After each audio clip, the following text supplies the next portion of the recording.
আমি চাই মেধাবীরা চাকরি পাক। Bangladesh is a domestic country.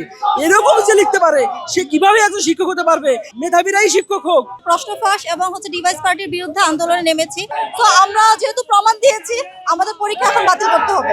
9টা 20 মিনিটে আপনার প্রশ্ন ফাঁস হয়েছে, অথচ পরীক্ষা নিচ্ছে তারা 3টায়। আমাদের একটাই উদ্দেশ্য, পরীক্ষা বাতিল চাই, মেধাবীদের মূল্যায়ন চাই। মেধাবীরা, আমরা এখানে আন্দোলন দাঁড়িয়েছি বলে আমরা চাকরি চাই না। আমি চাই মেধাবীরা চাকরি পাক। আমি যদি মেধাবী হই আমি চাকরি পাবো, আর যে প্রশ্ন ফাঁস করে পরীক্ষা দিয়েছে সে যদি মেধাবী হয় সে চাকরি পাবে। আমি চাই দেশটা শিক্ষায় গঠন হোক, সঠিকভাবে গঠন হোক, একজন মেধাবীদের মূল্যায়ন হোক। একজন মেধাবী যদি শিক্ষক হয় অবশ্যই শিশুরা ভালো শিক্ষা পাবে।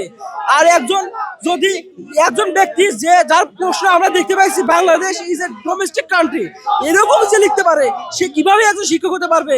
কিভাবে একটা শিশুকে ভালো শিখাতে পারবে? আমরা চাই মেধাবীরা মূল্যায়ন পাক, মেধাবীরাই শিক্ষক হোক। শিক্ষক হওয়ার যে যোগ্য সেই শিক্ষক হোক।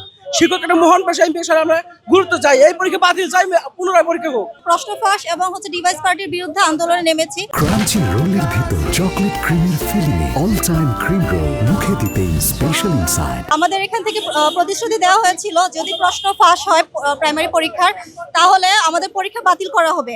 কিন্তু আমরা প্রমাণ দিয়েছি যে প্রশ্ন ফাঁস হয়েছে, প্লাস অনেকগুলো যে উপজেলাতেই ডিভাইস পার্টি ধরা পড়েছে।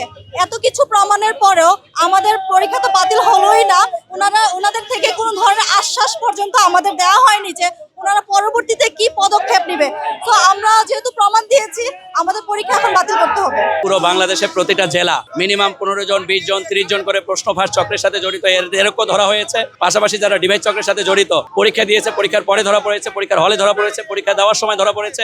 আবার অনেক জায়গায় তো ধরেন এদেরকে ওইভাবে গার্ড দেওয়া হয় নাই। আমরা এখানে স্ক্রিনশট নিয়ে আসছি। 9টা 20 মিনিটে আপনার প্রশ্ন ফাঁস হয়েছে, অথচ পরীক্ষা নিচ্ছে তারা 3টায়। তা ডিপি কর্তৃপক্ষ নিজেই বলেছিল যদি প্রশ্ন ফাঁস হয় তাহলে পরীক্ষাটাকে তারা বানচাল করবে, কিন্তু তারা এখন পর্যন্ত কোনো ব্রিফিং দেয় নাই। আমরা যে 5 দফা দাবি প্রণয়ন করেছি, এটা যতক্ষণ না পর্যন্ত তারা বাস্তবায়ন করার দাবি আমাদের কাছ থেকে মেনে নিবে, ততক্ষণ পর্যন্ত আমাদের এই দাবি চলমান থাকবে।